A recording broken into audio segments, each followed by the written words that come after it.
Hello everyone. तो आज हम देखेंगे जो क्रोनिक रेनल फेलियर है उसका मैनेजमेंट कैसे करते हैं। तो मैनेजमेंट में हम किस किस चीज़ पे फोकस करते हैं। पहले जो सिम्टम्स हैं उन पे कंट्रोल करना है, कॉम्प्लिकेशन है उनको प्रिवेंट करना है और कॉम्प्लिकेशन को होने से रोकना है, डिलेइंग करना प्रोग्रेस ऑफ रेनल फेलियर और आगे प्रोग्रेस ना करे उसको डिले करना है, और अगर एडिमा वगैरह हो रहा है तो उसके लिए डायूरेटिक्स देना है। तो सबसे पहले 3 टाइप के मैनेजमेंट होते हैं, medical management, nursing management, dietary management, surgical management भी होता है। लेकिन इसमें हम अभी देखेंगे मेडिकल मैनेजमेंट, डाइटरी और नर्सिंग मैनेजमेंट। तो फर्स्ट ऑफ ऑल देखेंगे कि हम मेडिकल मैनेजमेंट क्या करते हैं। तो सब पहला है to control diabetes by insulin therapy. आपने कॉजेज में देखा था कि डायबिटीज़ मेलाइटस के कारण भी क्रोनिक रेनल फेलियर हो सकता है। तो अगर पेशेंट को डायबिटीज़ है तो डायबिटीज़ को कंट्रोल करने के लिए इंसुलिन के इंजेक्शंस देंगे। To treat hypertension by providing anti hypertensive drug. अपन ने देखा था कि हाइपरटेंशन जो कि प्रोलॉन्ग लंबे समय से होता है, ये सीवियर होता है, उसके कारण भी किडनी में इफेक्ट पड़ता है, क्रोनिक रेनल फेलियर हो सकता है। तो इसके लिए हम एंटी हाइपरटेंसिव ड्रग देंगे। टू ट्रीट एनीमिया, ब्लड की अगर कमी हो गई रही है तो उसके लिए हमको एनीमिया को भी ट्रीट करना है।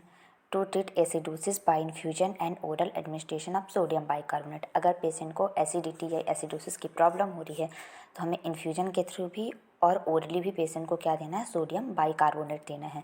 सोडियम बाइकार्बोनेट से एसिडोसिस की प्रॉब्लम ठीक हो जाएगी। प्रोवाइड करना है vitamin and minerals to patient को विटामिन एंड मिनरल सप्लीमेंट अपन को प्रोवाइड करेंगे और डायूरेटिक्स देंगे अगर पेशेंट को हाइपरवॉलीमिया और एडिमा की कंडीशन हो गई है तो। नेक्स्ट हम देखेंगे कि डाइटरी मैनेजमेंट में क्या करना है। पेशेंट को लो प्रोटीन की डाइट देना है क्योंकि किडनी अच्छे से फंक्शन नहीं कर पा रही है इसलिए, और कार्बोहाइड्रेट ज़्यादा देना है, कार्बोहाइड्रेट रिच डाइट ज़्यादा देंगे पेशेंट को पोटेशियम और फॉस्फेट डाइट रिस्ट्रिक्ट करना है, कम करना, जैसे कि बनाना हो गया, सिट्रस फ्रूट्स हो गया या चॉकलेट्स वगैरह हो गए, ये कम कर, क्योंकि किडनी अब प्रॉपर तरीके से फंक्शन नहीं कर पा रही है और किडनी ही पोटेशियम फॉस्फेट सबका मैनेजमेंट करती है हमारी बॉडी में, तो इसलिए। और जो हीमोडायलिसिस की अगर प्रोसेस होती है कि क्रोनिक रेनल फेलियर में अपन ने सुना है कि हीमोडायलिसिस की भी प्रोसेस होती है, तो हीमोडायलिसिस भी पोटेशियम और फॉस्फेट को कुछ अमाउंट में ही बॉडी से ही एक्सक्रीट करा पाता है, और अगर हम ज़्यादा अमाउंट में ये वाली पोटेशियम और फॉस्फेट रिच डाइट देंगे तो पेशेंट को हाइपरनाइट्रेमिया और हाइपरफॉस्फेटेमिया की कंडीशन बन सकती है, इसलिए कम देना है, ये रिस्ट्रिक्ट अमाउंट में देना है। नेक्स्ट हम देखेंगे नर्सिंग मैनेजमेंट में क्या है, कंप्लीट हिस्ट्री टेकिंग करना है, past and present history regarding illness, any medication, diet, wait change, pattern of urination etcetera. Complete history taking इसलिए करेंगे ताकि हमको पता लग पाए कि पेशेंट को पहले या अभी किस टाइप की डिसीज़ से सफ़र किया है पेशेंट, उसने कौन सी मेडिकेशन ली, अगर पास्ट में उसको कोई डिसीज़ थी तो उसके डाइट की वो कैसी डाइट ले रहा है उसका पता करेंगे, उसके वेट में कोई चेंजेज आ रहा है कि नहीं, यूरिनेशन करने उसमें यूरिन आउटपुट में भी कोई चेंजेज आ रहा है कि नहीं। और कंप्लीट हिस्ट्री टेकिंग इसलिए इंपॉर्टेंट होती है कि इसमें बहुत सारे इटियोलॉजिकल फैक्टर जो रिस्पॉन्सिबल होते हैं, बहुत सारी डिजीज जो हमने पहले ही पढ़ा, जैसे डायबिटीज़ मेलाइटस हो गया, एक्यूट रेनल फेलियर हो गया, हाइपरटेंशन हो गया, और ये सारी डिसीज और हेरिडिटी के कारण भी हो सकता है। तो इससे पता चल जाता है अगर हम हिस्ट्री टेकिंग कंप्लीट लेते हैं तो कि पेशेंट को क्यों क्रोनिक रेनल फेलियर हुआ है। नेक्स्ट है assess patient for multiple effect of CRF on all body system. Patient का असेसमेंट करेंगे ताकि हम जान पाए कि CRF यानी क्रोनिक रेनल फेलियर का मल्टीपल इफेक्ट तो सारे बॉडी सिस्टम में तो देखने को नहीं मिल रहा है। जैसे कि जब क्रोनिक रेनल फेलियर होता है तो कार्डियोवास्कुलर सिस्टम में हाइपरटेंशन, टैकीकार्डिया देखने को मिल सकता है, हमारे रेस्पिरेटरी सिस्टम में पेशेंट को कफ होगा पर पेन भी होगा, पल्मोनरी एडिमा भी देखने को मिल सकता है, गैस्ट्रोइंटेस्टाइनल नॉजिया, वॉमिटिंग वगैरह देखने को मिल सकता है। स्केलेटल सिस्टम में अगर क्या इफेक्ट मिलेगा तो अपन को देखने को कि पेशेंट बोलेगा उसको जॉइंट पेन हो रहा है। अगर उसकी स्किन में देखें तो इस पेशेंट की ड्राई स्किन होगी, स्किन पेल कलर की दिखेगी। मेटाबॉलिक की बात करें तो पेशेंट को एसिडोसिस वगैरह हो सकता है। साइकोलॉजिकल की बात करें तो पेशेंट के मूड में चेंजेस होगा। तो ऐसे करके हमें ये देखना है कि क्रोनिक रेनल फेलियर के कारण क्या पेशेंट के सारे बॉडी सिस्टम में क्या चेंजेस आ रहे हैं।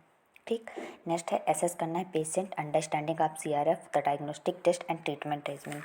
पेशेंट को असेसमेंट करना है और पेशेंट को समझाना है क्रोनिक रेनल फेलियर के बारे में, और जो उसके डायग्नोस्टिक ट्रीटमेंट होते हैं और जो ट्रीटमेंट जैसे हीमोडायलिसिस वगैरह की भी जो प्रोसीजर होती है उसके बारे में भी पेशेंट को अच्छे से समझाएंगे, और पेशेंट को जो भी ड्रग्स वगैरह दिए जाते हैं उनके टाइम में उन्हें टाइम से लेना, इन सारी चीज़ों के बारे में भी बताना है। एसेस करना है पेशेंट्स नीड फॉर डायलिसिस, और ये देखना है कि क्या पेशेंट को नीड है डायलिसिस की कि नहीं है, ये भी देखना है एज अ नर्स हमें। एसेस करना है significant other understanding of treatment regiment.